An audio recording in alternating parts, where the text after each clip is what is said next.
WCCS 101.1 FM and AM 1160. Good morning to you. It's 9:46, 14 minutes away from 10 o'clock. And in the studio with me, I just need to do one thing on my computer here. Clicky, and double clicky, and we're ready to go. Ricky Miller is with us this morning. We know him, of course, from a number of different avenues, including SeaWorld Satellites. We also know him as a great and long-time booster of IUP athletics. Ricky, good morning to you. Good morning. It's good to have you with us. Our conversation is brought to you by Marcus and Mack, a law firm representing injured people. IUP making the decision yesterday to have no spectators at their sporting events through February the 13th, and that caught a lot of people by surprise. It was the decision, of course, announced because of COVID-19 and the protocols in place there at IUP, and because the university said people were not complying with their mask mandate at the stands, and so they decided to make that difficult decision. Ricky, you contend that it's not the right decision to make.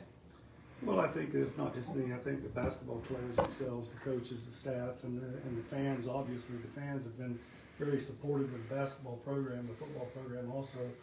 I think the problem that I had with the conversations with the people at IUP yesterday when they stated that the masks absolutely work. I'd have to quote from the CDC website that the cloth masks virtually have zero effect on the Omicron variant. And I quote this by going to their website.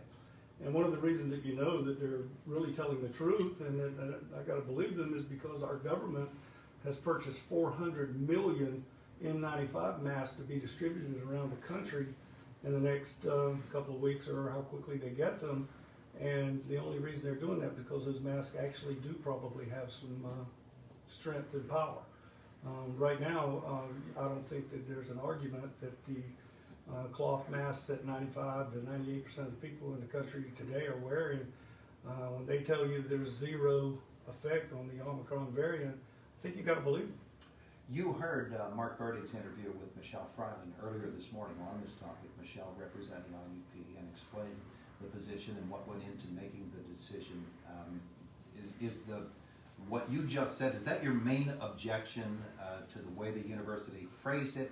And I know that you also have issues with the timing of the announcement as well. Well, I think the timing of it was suspect a little bit, to the fact that when we went to the game on Monday night, we immediately, upon arriving inside the KCAC, got news about the news that was going to break the following morning about the games not being played, or being played, but no fans being allowed to be in the gym. We found out about that right away, so it meant to us, the average person would make the assumption that IUP had some prior discussions before that Monday night game, that they were going to possibly do this. And if they had that discussion the night before, and if they really cared about the kids, and if these masks weren't doing the right thing, why didn't they step up the mask process and asking people a little bit more demanding to wear them on Monday night? In addition to that, why did they let the Monday night game go? There's 1,500 people at that game, thereabouts, and those people, if there is a jeopardy of someone getting sick, they could have saved a lot of people from getting sick had they done that. Now, that being said, whenever I was going into the game, and like I said, there was probably around 1,500 people, and there were a lot of people in line ahead of me going into the arena.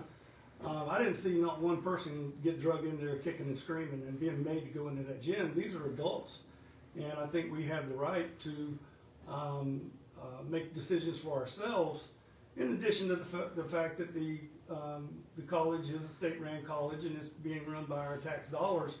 I would like to see a transcript of the meeting that they had, just showing how they came about their facts to make this decision. I think that it would be prudent to let the people know what their thinking is and how they thought about it, because they know that Slippery Rock had went through the same kind of protocol, and the cases at Slippery Rock are coming down, and the cases in Indiana indeed are coming down also.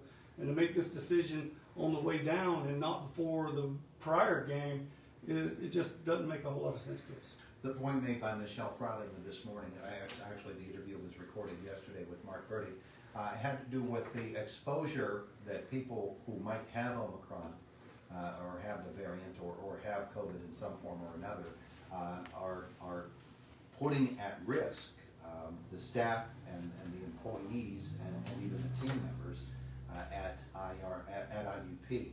And so it's not a matter of just them making the decision for their own health, but their effect on others. How would you respond to that? Well, I think that I know probably 10 people, 15 people in the last week or so that's gotten the virus. As a matter of fact, I was one of them. And about a week and a half ago, me and my wife both got it. It was minor. It wasn't something that we even thought about going to a hospital for. This thing is spreading so wildly that I think everybody knows that there's nothing that you can do to prevent from getting it in so many settings, because you just run into too many people. And once again, you got to go back to the mask part of it, because whenever we had the Delta virus and the original COVID-19 virus, I think the mask probably did have some sort of validity to it. Whereas today, even the CDC has come out in their website and said that there's virtually zero protection against the Omicron variant. And I've been to every single IUP game, and I've been to some of the road games. We've not been asked to put on a mask at any event or any venue that we've been to so far this year, with no confrontation from anybody at the stadium. And I don't want to see anybody get sick. And I'm not throwing people at IUP under the bus. I just think the explanation and how they come about their explanation as to why they would do that today should be open to the public. I think they should give a better explanation of how they talked about it, what they talked about. And then you look at all these Division I teams across the country. For example, I watched Duke play the other night, and I think they have anywhere from 10 to 15,000 people that are allowed in their stadium. And the last time I checked, Duke has a pretty good medical background in that community. And I would think that if anybody would have a reason to do what IUP did, for example, no fans allowed, I would think that they would be one of the people that would probably have better legs to stand on with the environment of the medical and the scientific research departments within Duke. It's a very big school. I just think that the decision that they made was just unwarranted, especially the way they're doing it, because they're going to have an event there, I think, this weekend that's going to have more people than probably that will be at the basketball game. And it just seems a little hypocritical.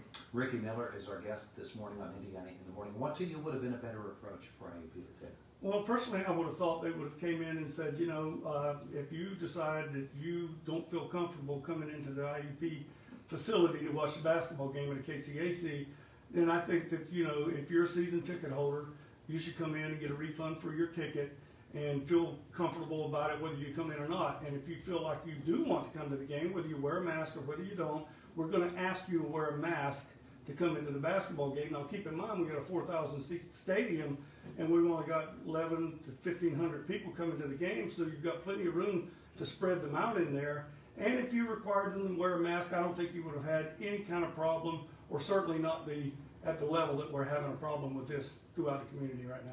Ricky Miller, our guest this morning. There have been reports that some people who are donors to the program, and you being one of them, would pull their support for IUP athletics because of this decision. Is there validity to that? Well, there's been talk about it, and everybody has a choice to make, and my choice would be, I'd like for you to be a lot more clearer as to how you came up with the reasons that you came up with it and the timing that you came up with it, knowing that you're going to have other events in the arena. And you got to understand that it's not about me and it's not about the other donors. It's about the reason we give money and we give our time and we give our effort. We give it to it because of the kids. These kids work year round to be able to live out a dream. And when this thing first started back in 2019, we, just like anybody else, didn't know what to do. So they shut down the entire thing. But IUP was on their way to probably and possibly win a national championship basketball game for the state and for our university here. And we just look at it from the standpoint that it's not about us, it's about the kids. And right now these kids are at the apex of this season. Now keep in mind, IUP last year didn't play the 2021 season at all. And the simple fact is they had a very good team at that point in time too. And IUP was the only team in Division II in the entire country to have a girls team and a boys team in the top 25 that didn't play basketball that year, which was very disappointing for them. And now this year they came in and they've only lost 2 basketball games. They seem to be headed towards the same direction, and certainly we're all rooting for them. And the kids are devastating. I mean, we deal with the kids not just at watching them play basketball, but before, during, and after the game, and during their seasons and their experiences at IUP. Some of us in the community, we help hire these guys, we help them get jobs, we take them in our homes, we feed them, we do a lot of things for them because we care about them on a personal level. It's not just about sports, it's not just about basketball, but I just think that some of the choices being made right now are being made from a small community college. Well, it's not a community college, but it's our community. And yet we've got these nationally ranked, and you've got these Division I schools all over the country that are packing stadiums, and I'm quite sure that the Penguins, there's probably some IUP students who went to the Penguin game last night. Who knows? You know. So I think that this venue being closed the way it is, it's almost. And I did hear the word compliant. We're not being compliant. I heard that word quite a few times yesterday from the IUP heads up, and I didn't think that was a good word to use during this because it just seems as if we're not behaving like we should to them. Therefore, here's your penalty. Just about 20 seconds left with Ricky Miller. When this is over, on February 13th, if IUP says fans are welcome back, are you there? Absolutely.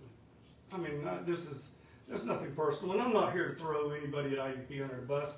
I think they made a decision that was hasty, and I think that logically they should come out and tell us exactly what was said during that meeting so we have a good understanding, because after you hear what was said in the meeting and how they came about their decisions, we may look at it and say, wow, that wasn't a bad call after all. But right now, with what we got, I just don't think it was very good. Thanks so much for coming in to visit with us. We appreciate it. Thanks, man. He's Ricky Miller, and it is Indiana in the Morning here on WCCS 101.